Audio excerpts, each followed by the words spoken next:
So, what will it profit a man if he wins the whole world and ruins his life?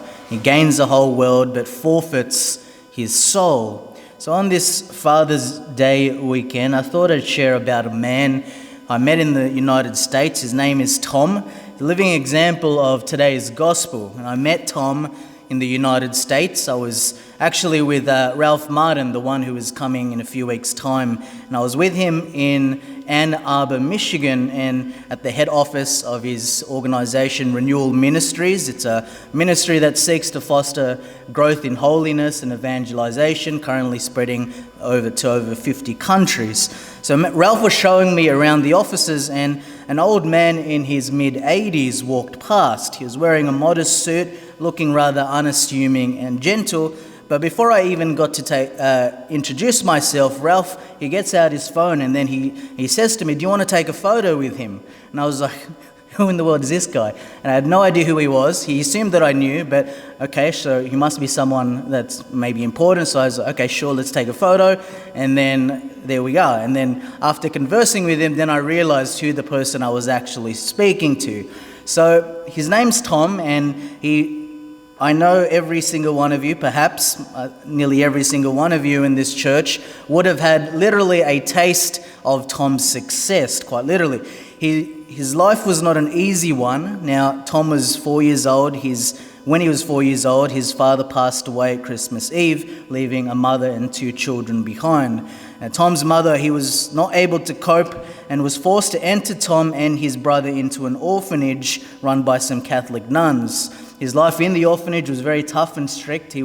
One of his daily tasks was to clean a small chapel, which brought him close to prayer and through the Blessed Sacrament. But after he left the orphanage school and spending time with the Marine Corps, Tom then returned with only $15 left in his pocket.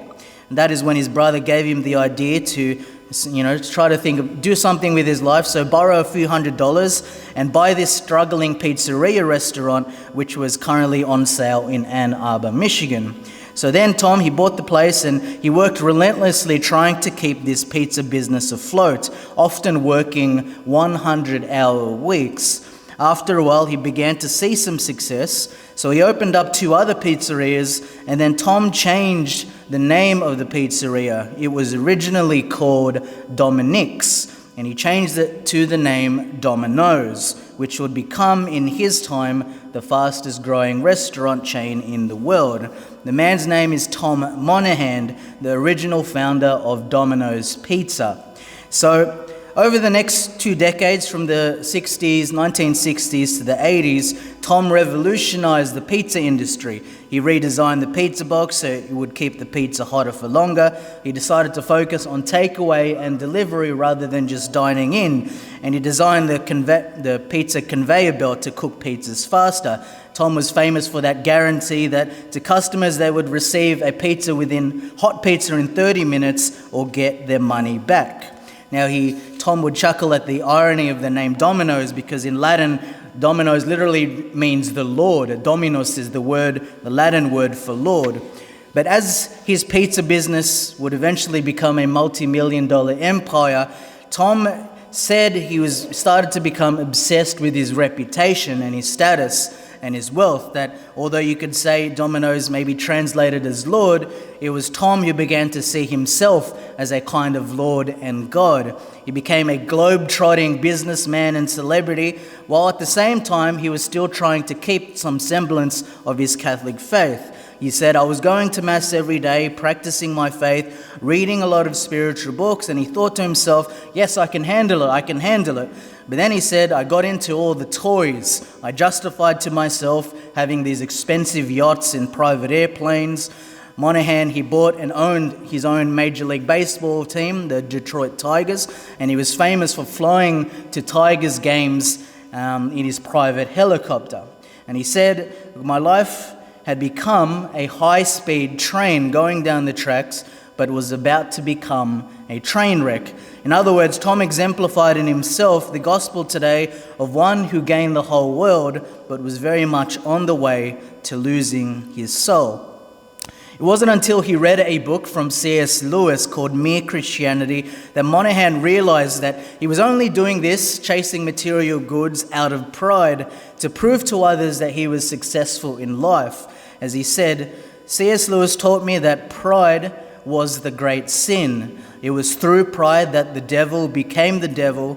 Pride leads to every other vice. It is the complete anti-God state of mind. And he said that hit me right between the eyes. Lewis told me that it was pure pride, that you wanted to impress other people, impress them with all your worldly goods and accomplishments. And he said, that's not what I wanted to be. So in 1998, Monahan sold Domino's Pizza for a reported $1 billion and dedicated his life and wealth to serving the Lord. He sold all his fancy, luxurious toys, and then some of the things he did, he funded to build a Catholic Ave Maria University in Florida, as well as an entire town and church where Catholics could come to study and live their faith with their families. He helped build clinics and pharmacies and churches and schools for the poor, especially in Central America. And he said to himself, I want to be a beacon for Catholic higher education, he said, because he knew that focusing on higher education, he could form future Catholic leaders and families, school principals, lawyers, doctors, nurses, and even priests and missionaries who would then go out into their own communities and change the world.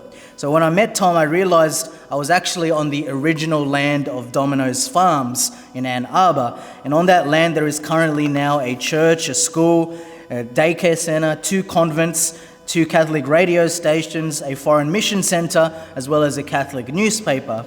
That convent that is currently there, it's the fastest growing convent in the country, with hundreds of sisters joining in the past few decades. And the parish that is there is quite unique. It's kind of one of those exemplary parishes where people look to as an example of a thriving parish. It's produced dozens and dozens of vocations to the priesthood, religious life, as well as producing many solid families in just a very small community.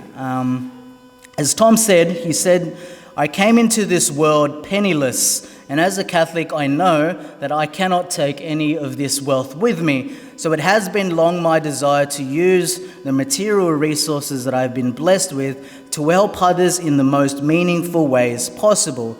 For I had to get rich to see that being rich isn't the important thing.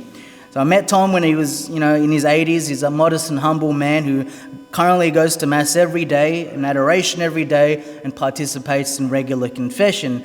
He doesn't consider himself anyone special. He's one who's just trying to live the gospel with God's grace, saying that he has made many mistakes in his past, he's a work in progress, and that he has a lot of making up to do.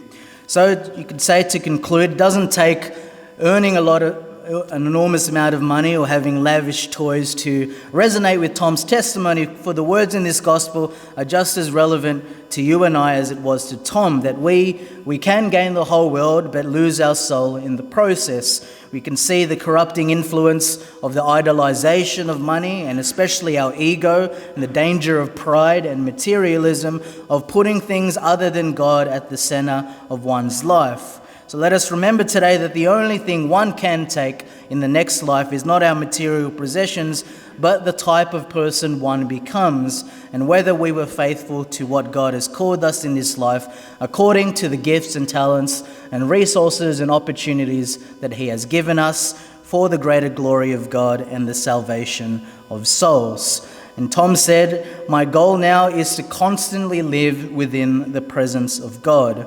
And when I get to the pearly gates, I want to be able to say to God, I used what you gave me well. So let us have that same attitude today too, as Jesus says in the gospel, for anyone who wants to save his life will lose it, but anyone who loses his life for my sake will find it. Amen.